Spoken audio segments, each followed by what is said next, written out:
warahmatullahi wabarakatuh. Apa kabar kalian hari ini? Baik, alhamdulillah, luar biasa, Allahu Akbar. Anak-anakku yang Pak Guru cintai dan Pak Guru banggakan, hari ini kita masih belajar tema 3 subtema 4 pembelajaran yang pertama. Di pembelajaran yang pertama ini nanti kalian akan belajar muatan bahasa Indonesia, kemudian dilanjut dengan muatan matematika dan SPDP. Pak Guru berharap kalian tetap semangat ya. Mudah-mudahan kalian bisa menerima apa yang disampaikan oleh Bapak Ibu guru kalian hari ini. Oke, anak-anakku yang soleh dan solehah, kita lanjut ke muatan pembelajaran bahasa Indonesia. Nah, di muatan pembelajaran bahasa Indonesia ini kita masih memahami teks bacaan atau teks cerita. Ya, kalian nanti bisa lihat di buku tema kalian atau bisa lihat ke papan tulis yang ada di belakang Pak Guru atau layar ya. Nah, di sini ada sebuah cerita. Ceritanya berarti judulnya ini ya, si ulat dan si semut. Ini ada tulisan oleh Agung Hastomo. Berarti Agung Hastomo ini adalah penulis cerita. Judulnya si ulat dan si semut. Nah, Pak Guru baca, kalian simak, ikuti dalam hati. Suatu ketika si ulat menemukan buah apel manis di ranting pohon yang tidak begitu tinggi. Si ulat berkata, "Wah, apel, nyam nyam nyam nyam. Pasti rasanya manis. Coba ah." Si ulat bersiap menyantap apel itu. Kemudian si semut, "Hei, ulat, apa kamu tidak melihat? Ada aku di sini.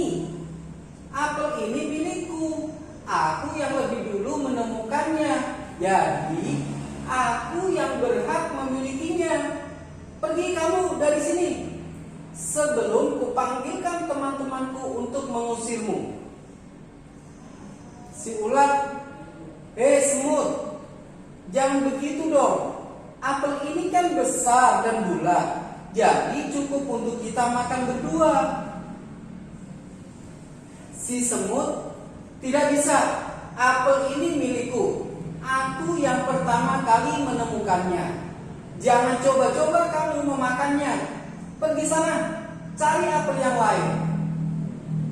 Si ulat, "Apa kamu bilang? Sini kalau berani." Si semut, "Siapa takut?" Nah, si ulat, "Rasakan gatalnya bulu-buluku nanti." Si semut dan si ulat yang hendak berkelahi saling gigit. Tiba-tiba mereka kaget.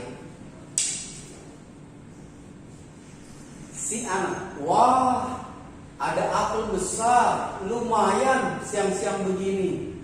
Si semut dan si ulat berhenti berkelahi. Mereka saling memandang. Si semut, "Ada juga yang mau makan apel ini." Si ulat, "Bagaimana kalau dia yang makan? Kita tidak dapat apa-apa." Si semut dan si ulat diam berpikir. Kemudian si semut berkata, "Aku ada ide. Kita takut-takuti saja dia. Bagaimana?" Kemudian si ulat menjawab, "Baiklah, aku setuju ide itu." Begitu si anak hendak memakan apel itu, si semut dan si ulat segera beraksi. Semut berdiri di atas kepala si ulat, menjadi hewan baru yang mengerikan. Kemudian si anak itu, "Tolong, ada hewan aneh, tolong." Si anak itu lari terbirit-birit. Akhirnya si semut dan si ulat, "Hahaha, ini gunanya berteman. Yuk kita makan apel ini bersama-sama." Nah, anak-anak, setelah kalian mendengarkan dan membaca cerita di atas, kira-kira apa yang dapat kamu simpulkan? Kira-kira cerita di atas tadi mengajarkan tentang apa? Ya, betul. tidak boleh sombong. Ya, yang pertama tidak boleh sombong. Kenapa sombongnya? Si semut. Si semut dia nantang-nantang si ulat. Jangan macem-macem ulat. Kalau macem-macem nanti saya panggilkan teman-teman saya. Mentang-mentang si semut punya teman banyak, jadi sombong. Yang kedua, si ulat sombongnya apa? Si ulat sombong karena dia punya bulu yang bisa membuat orang menjadi gatal. Dia sombong. Awas ya, dia nantang semut. Kiranya semut itu kalau kena bulunya si ulat, pasti dia akan merasakan gatal-gatal. Masing-masing punya kesombongan. Nah, ini juga di rumah kalian tidak boleh kita berbuat sombong. Contohnya, di rumah mungkin yang jadi kakak atau adik, mentang-mentang jadi kakak, dia maunya menang sendiri. Ya, orang tuanya pulang bekerja bawa oleh-oleh cuma satu, misalkan dia, enggak ini buat kakak, enggak buat kakak, ini buat adik. Kakaknya kan yang besar, itu enggak mau ngalah sama adiknya. Padahal kan di kemarin kita sudah belajar tentang kerukunan, rukun dimanapun kalian berada. Di rumah juga harus rukun. Tidak boleh sombong, tidak boleh mentang-mentang besar, nggak boleh mentang-mentang kecil, nggak boleh mentang-mentang ganteng, nggak boleh mentang-mentang cantik. Akhirnya mau menang sendiri. Kalau di rumah berarti harus rukun. Kalau ayah atau ibunya bawa makanan cuma satu, sedangkan di rumah ada adik, berarti satu dibagi berdua. Akhirnya tidak berantem, rukun. Ya, satu bagi dua. Ya, paham ya? Nah, yang kedua, setelah pembelajaran berikutnya adalah kerjasama. Ini yang sudah kerjasama adalah melakukan kegiatan secara bersama-sama untuk memenuhi kebutuhan bersama. Nah, tadi kalau misalkan tidak ada kerjasama antara semut dan ulat, kira-kira semut sama ulat bisa merasain rasanya apa enggak? Enggak ada. Siapa yang ngerasain? Anak laki-laki tadi. Tapi berhubung ada kerjasama antara si ulat dan si semut, akhirnya apa? Si anak laki-laki takut kabur, akhirnya apel bisa dinikmati oleh ulat dan semut. Nah, itu pentingnya kerjasama satu dan pentingnya berteman. Ya, kita tidak boleh sombong. Ingat, tidak boleh sombong. Ya, Pak Guru aja nggak sombong. Ya, nah, berarti kalau orang sombong pasti tidak akan mempunyai teman. Ya, karena kalau orang sombong itu pasti ego, inginnya menang sendiri. Nah, Pak Guru berharap kalian anak-anak Pak Guru jauhkan itu sikap atau sifat sombong. Kemudian ayo kita bekerja sama. Nah, baik anak-anakku, pembelajaran muatan bahasa Indonesia sudah selesai. Nanti akan dilanjut dengan muatan MTK atau matematika bersama Umar dan SPDB bersama Bu Mufta. Terima kasih. Alhamdulillah anak-anak, ketemu lagi dengan Bu Ma di muatan matematika. Tadi di awal kalian sudah belajar dengan Pak Sodikin ya. Nah, sekarang kita lanjutkan lagi dengan muatan matematika. Sebenarnya materi hari ini sudah pernah dibahas oleh Bu Guru di pembelajaran yang lalu, tapi mungkin untuk lebih memperkuat lagi pemahaman kalian, maka Bu Guru akan mengulangnya kembali. Jadi tolong perhatikan baik-baik dan simak baik-baik, oke? Hari ini kita akan belajar tentang taksiran harga barang. Jadi taksiran harga barang ini adalah kira-kira harga barang yang harus kita bayarkan itu berapa jumlahnya totalnya, seperti itu. Nah, itu namanya taksiran harga barang. Nah, di sini Bu Guru sudah menggambarkan beberapa barang. Mohon maaf ya kalau gambarnya kurang bagus. Ada air mineral Rp3.000 harganya. Lalu ini burgernya cakep ya, harganya Rp5.000. Ada jus Rp4.000, ada mie goreng Rp6.000, ada cupcake Rp2.000, ada teh kotak Rp2.500, dan ada permen harganya Rp500. Nah, ini adalah daftar harga makanan ya. Nah, sekarang kita akan menafsirkan. Kalau kita mau membeli A, B, C, D misalkan, berapa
Ya, seperti itu. Nah, ini namanya taksiran harga barang yang akan kita beli.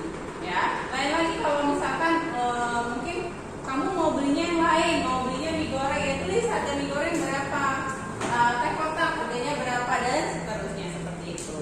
Nah, itu namanya taksiran harga barang. Kalau kamu belanja atau makan di luar, biasanya suka ada notanya, ada bonnya ya. Nah, ini seperti itu, jenisnya seperti kayak bon. Jadi kita tulis di buku apa aja barangnya yang mau kita beli atau harganya sudah tertera. Oh, kita mau beli A, B, C, D misalkan. Kita tulis semuanya beserta harga barangnya. Nanti kita totalkan, itu adalah taksiran dari belanjaan kita atau harga yang harus kita bayarkan, seperti itu ya anak-anak. Nah, setelah ini kalian akan dilanjutkan dengan SBDP dengan Bu Miftah ya. Jangan bosan, walaupun susah mungkin ya, matematika katanya susah, bahasa Indonesia susah, PKN susah, SBDP susah. Susah itu kalau kita tidak mau berusaha. Oke anak-anak, Bu Guru yakin kalian anak-anak hebat. Kalian pasti bisa. Oke, sampai bertemu lagi di pertemuan berikutnya. Hai, ketemu lagi dengan Bu Miftah. Kita sekarang belajar SPDP ya. Masih tema 3, subtema yang keempat, pembelajaran yang pertama ya. Tadi kalian sudah belajar dengan Bu Mar tentang taksiran harga barang. Jadi berapa yang kita bayar sesuai dengan barang yang kita beli ya. Jangan sampai utang. Oke. Untuk SPDP kita akan belajar bagaimana tentang macam-macam prakarya dari bahan alam, kemudian cara membuat bingkai dari bahan alam ya. Waktu beberapa minggu yang lalu kita sudah belajar tentang bahan alam, contoh-contohnya apa saja sudah banyak kita pelajari. Sekarang kita lanjut ya, Bu Guru akan tayangkan beberapa contoh prakarya atau kerajinan tangan dari bahan alam yang bisa kita buat sendiri dengan barang-barang yang ada di sekitar kita. Nanti hasilnya insya Allah akan maksimal dan mau kita puas ya. Kemudian kita perhatikan, nah nih di sekitar kita banyak bahan alam yang bisa kita manfaatkan untuk membuat kerajinan. Contohnya apa saja? Nah ini boneka-boneka lucu ternyata dari buah pinus kering. Nah biasanya kan ya ada itu kalau kita dekat rumah dengan hutan pinus pasti banyak, tapi biasanya sering kita beli itu berupa gantungan kunci. Ternyata misalnya gantungan kuncinya rusak, tinggal buah pinusnya aja, bisa kita cat tuh, ujungnya lucu banget ya, tuh warna-warni, jadi boneka yang lucu, bisa untuk gantungan kunci dan lain sebagainya. Kemudian ini contoh bingkai foto dari kulit telur, kemudian biasanya bisa dari misalnya kulit jagung yang diwarnai dan lain sebagainya. Kemudian ini adalah kolase dari biji-bijian, ada kacang hijau, ada jagung, ya, digabung dengan biji-bijian yang lain. Kemudian ini bingkai foto dari batu kecil. Nah, kita buat dulu ya alasnya, ditumpuk 2 nanti biar bisa masuk fotonya. Kemudian ini dari batu-batuan yang ya ditempelkan menggunakan lem fok atau lem cair dan putih. Nah, kalau ini tempat pensil, jadi bisa buat bingkai, bisa buat tempat pensil mini juga bisa. Kita lihat tayangan berikutnya.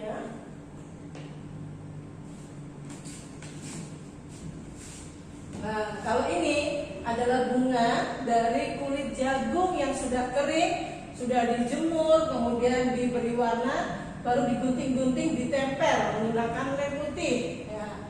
Kalau ini ya kolase dari daun kering, ya bagus sekali ini. Jadi kesannya dulunya itu terpisah-pisah karena ditumpuk-tumpuk, daun aja ditumpuk-tumpuk, yang satu warna atau ada warna gradasi yang lebih muda, cuman ya ini satu warna dan bagus sekali.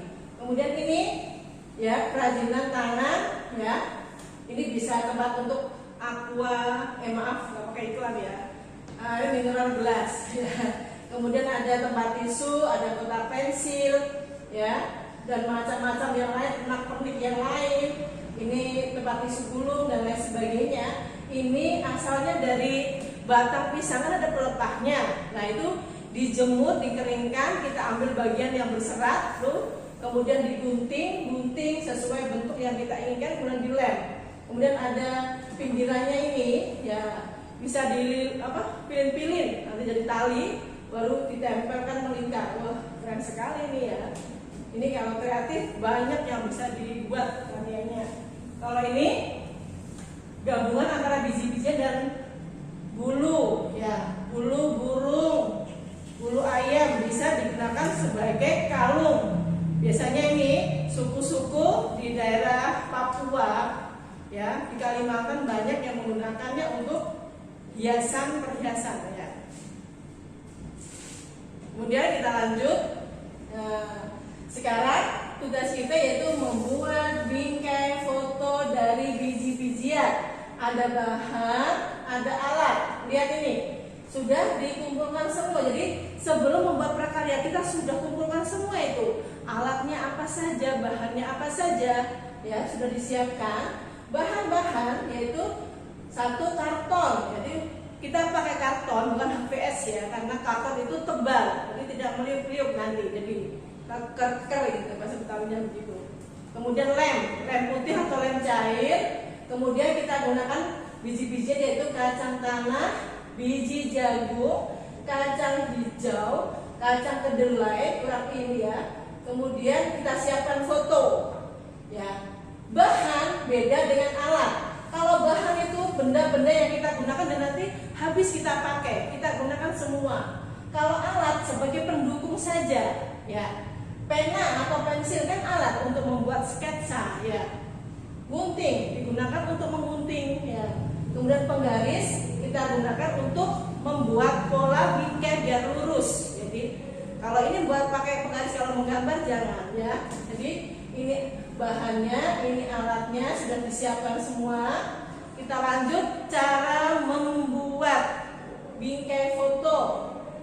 Yang pertama, ya, disiapkan kartonnya dulu ya. Guntinglah karton membentuk persegi panjang. Hati-hati saat menggunakan gunting karena merupakan benda tajam. Saat memakai gunting tidak boleh bercanda, nanti kena temannya atau di rumah kena adiknya, bahaya ya. Jadi siapkan dulu ya, kemudian kita gunting persegi panjang, sebelumnya diukur menggunakan penggaris. Yang kedua, berilah garis di setiap pinggiran karton untuk membuat bingkai. Jadi dari lembaran tadi kita nih buat polanya ya untuk bingkai. Nanti bingkainya itulah yang akan kita tempel menggunakan biji-bijian. Kita lanjut untuk langkah yang ketiga. Nah, yang ketiga, tempelkan biji yang kamu pilih di setiap sudut karton. Berilah lem terlebih dahulu sebelum menempelkan biji. Jadi sebelumnya tempel dulu sedikit-sedikit, jangan langsung banyak. Tempelkan dulu sedikit, kemudian ditempel biji-bijian. Yang keempat, setelah bingkai terpasang, biji-bijian sudah selesai semua, ya, sisinya sudah ditempel semua. Kita tempelkan apa? Foto. Pilih foto yang paling bagus, yang paling menarik, ya. Dipasang foto. Selamat berkarya anak-anak, ya. Kamu bisa nanti coba di rumah membuat bingkai foto dari biji-bijian. Ya, selamat berkarya. Jadi kalau kurang jelas bisa lihat penjelasan di buku, ya. Kemudian, ya, jangan lupa selalu berdoa, ya. Semoga virus corona cepat pergi dari negara kita. Sholat yang rajin, ya. Patuh pada kedua orang tua, ya. Selalu jaga kesehatan. Bu Guru akhiri, assalamualaikum warahmatullahi wabarakatuh.